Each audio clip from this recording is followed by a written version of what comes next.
welcome to today's episode of 10-Minute Marketing. I'm your host, Sonja Crystal Williams. And today our special guest joining us is Matt Chambers of M3 Yoga and Pilates, and which is for all of you that are listening, chances are you're engaged in some type of online community. There's tons of communities that exist out there. You're probably in some groups on Facebook. You might be in little pods that exist on Instagram, maybe with your close friends, and using tools like that, or even beyond some of those tools, Telegram and what's that other one? GroupMe. There's a lot of tools out there that people use to communicate one-on-one with their friends or people they know or people who have similar interests, right? And that exists online.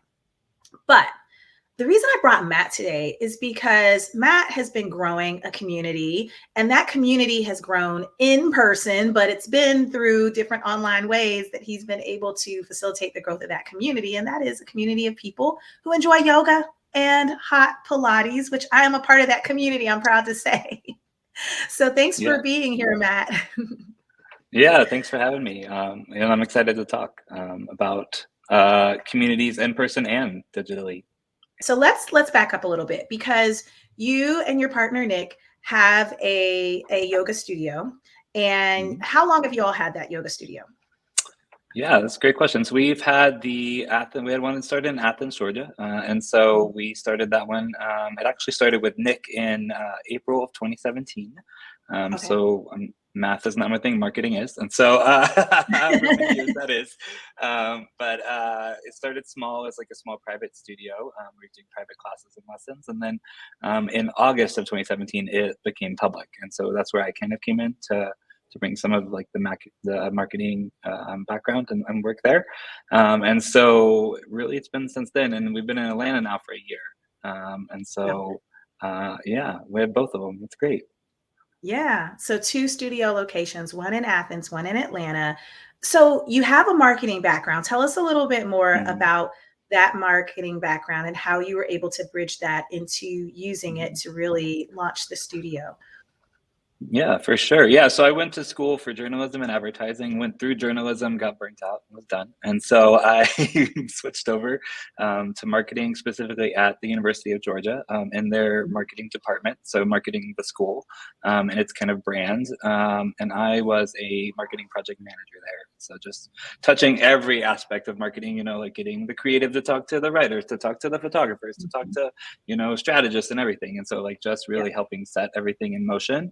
And a lot of those same tools seamlessly carried over into, M3's inception and marketing creation. And I also feel very lucky that like I had free consultants that were my friends that I worked with that were like, hey, here's what you can do. Yeah. For you. I was like, what should I, this was back, I was like back when Instagram was new. I was like, should we be on Instagram? Asking the social media person.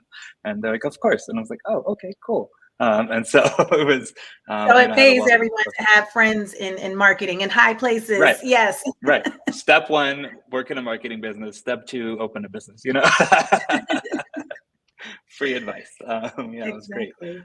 But yeah, that background and those support systems really helped M3, especially in the early days. I think this was before a lot of yoga studios or any really fitness places had caught on to doing much marketing, unless you were like Planet Fitness, somewhere big. And so it was especially digital marketing. There was like ads were so cheap. It was great. It was you were really exposed when you jump on it. It was great.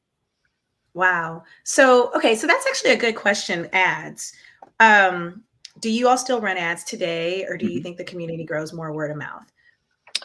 Oh, I mean, it grows word of mouth for sure. Yeah, definitely. We would still do ads. We do digital, social, and paid ads for sure. And I would, those bring in a lot of people. There's a lot of people that come to our studio from word of mouth as well. But there are people that, their friends haven't been to us yet, particularly in Atlanta where we're pretty new, and so it just takes time. Whereas like in Athens, it's, it's a boulder that's already rolling down that hill. And so word of mouth can be a little bit more effective there for sure. Got you. So launching in Atlanta, I mean, Atlanta's a big market. I mean, Athens pretty big unto its own right. That's a nice sized city here in Georgia, but Atlanta is like a whole nother ballgame because you have so many surrounding suburbs and just a high concentration of studios in the city. Okay. So if we were to say part of that formula, it sounds like ads has been part of the formula that's helped the community grow.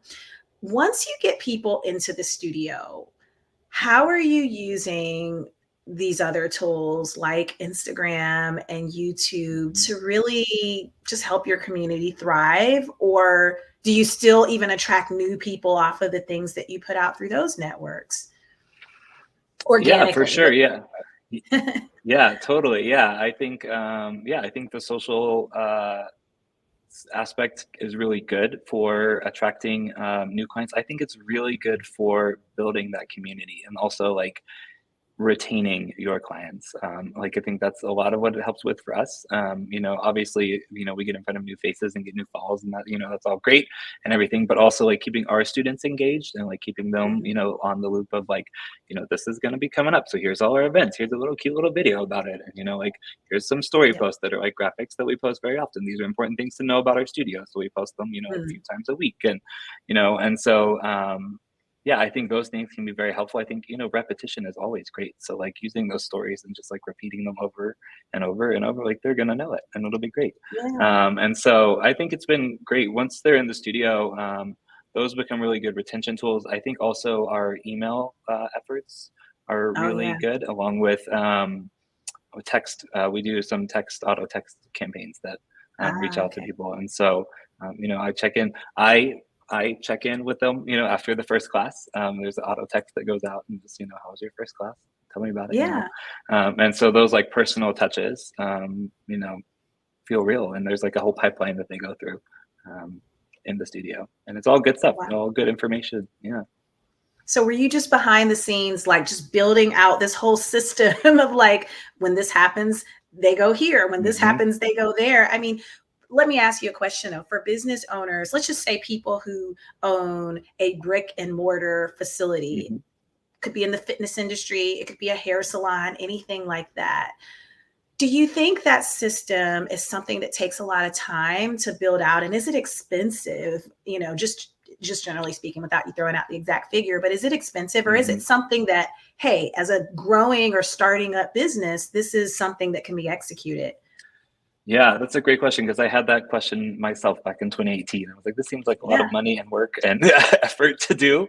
I think it's totally worth it. I think we wouldn't get the conversions that we get from new people coming through our door nearly as much if we didn't send those messages and didn't have those touch points. I think it does take a lot of work for sure to do it up front.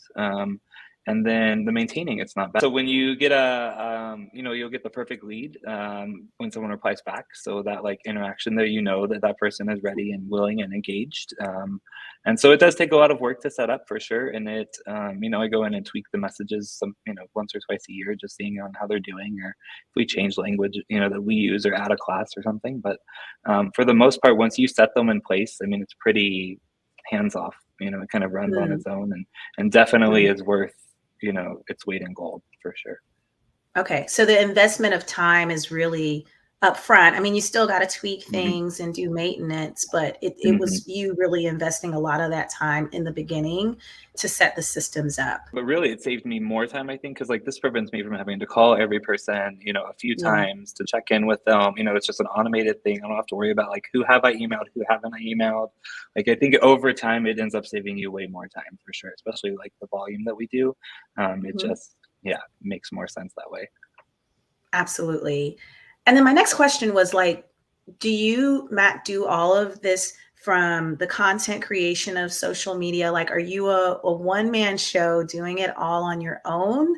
Or are there people here and there, like, I need this person for graphics, I need this person for video? Like, do you have people that you go to that help with any parts of the system that you've created? Yeah, we have videographers and photographers that we use for professional shoots that we do. We just did one recently. But for most of it, it's just me and my partner Nick, we will hold the camera up, and take the photo and the video. iPhone cameras are so good nowadays that for social it doesn't matter as much. We've also always had a social feel that's felt a little more organic.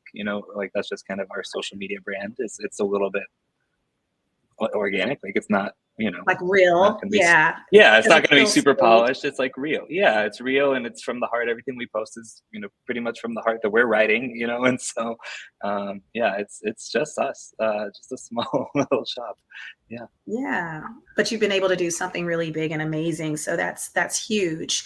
What do you enjoy most on and let's go into two things, because you also teach at the studio. So you're marketing, you're a co-owner, and then you're teaching also at the studio on just the marketing side, and then we'll get into teaching. But on the marketing side, what are the aspects that you enjoy, I guess, most? I love making, like that's the funnest part of the job, from that end for me, feel like you enjoy.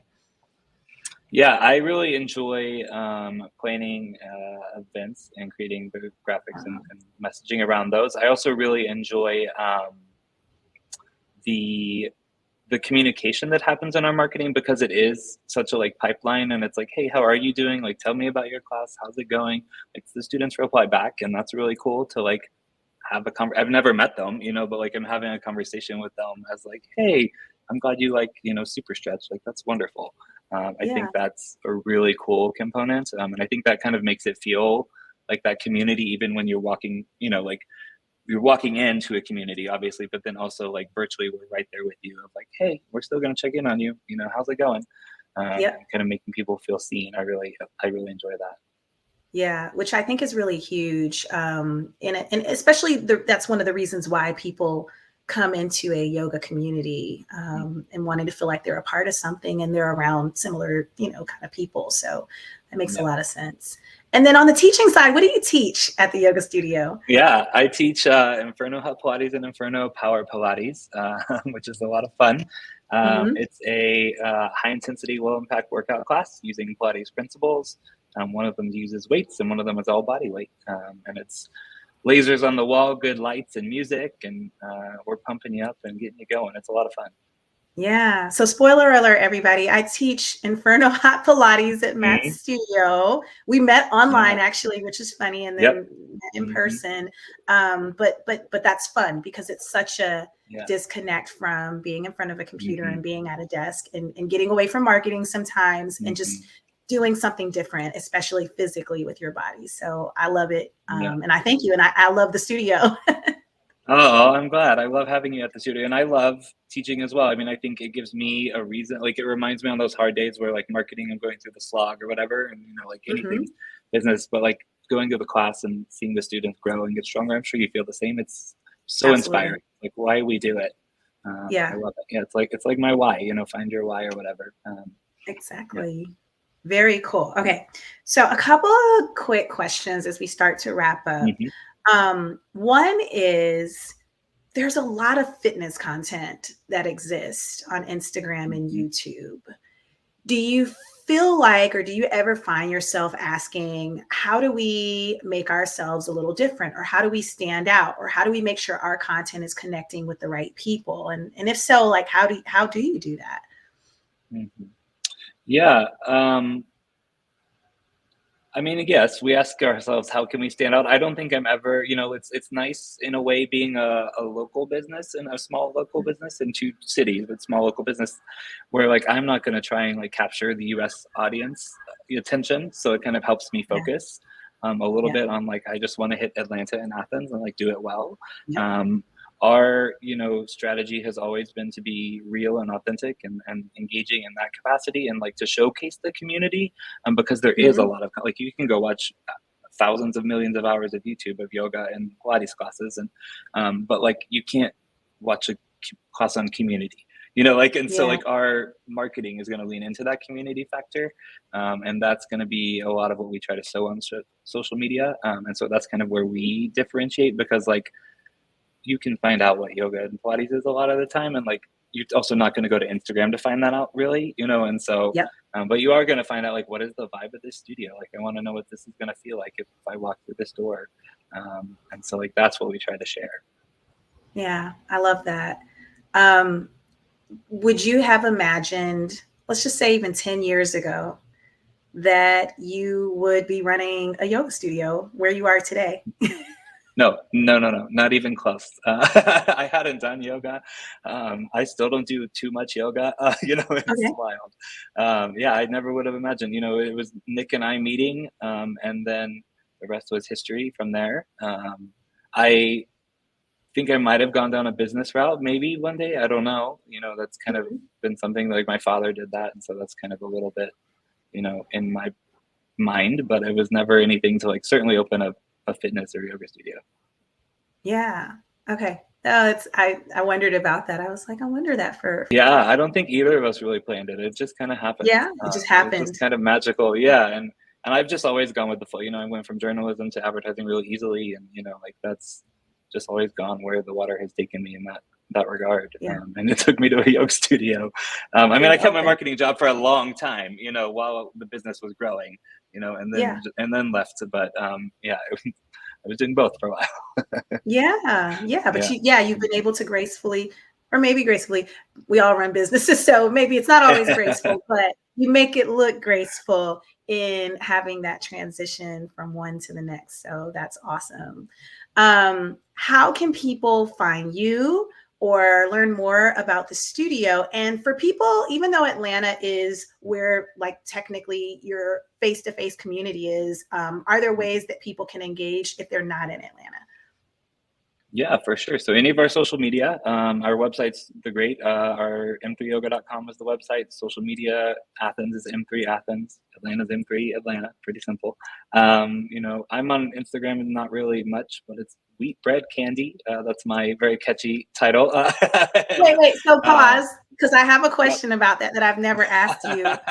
What's the story behind Wheat Bread Candy? There's literally no story. So literally I was like, I'm gonna change. It used to be Welcomed Matt, like Welcome D Matt, and then I changed it to Wheat Bread Candy randomly one day. I was like, what should I change it to? And when you go to change it, it was like suggested things, and it suggested wheat bread, and then I was like, candy. And so I don't know. There's no rationale. Yeah, it's a mystery. It's catchy though. It is catchy. That I was like, I like it. I'm gonna stick with it. So. Yeah. Yeah, I don't know. But yeah, you can engage with us there. We have an online library of videos. So if you're not in Atlanta or in Athens, then we can, still get you some classes online and all that. But yeah, a lot of people come through Atlanta sometime, whether they're traveling or whatnot. So we're here. That's right. And those of you in Atlanta who also check out the studio and then you go travel, you have access to that online library as well. So very cool. Well, Matt, I want to thank you so much for your time. Thank you so much for being here and just sharing a little bit about how you all have been able to grow and expand 2 locations now, M3 Yoga. Thanks so much for being here. And thanks everyone for listening. Have a great day.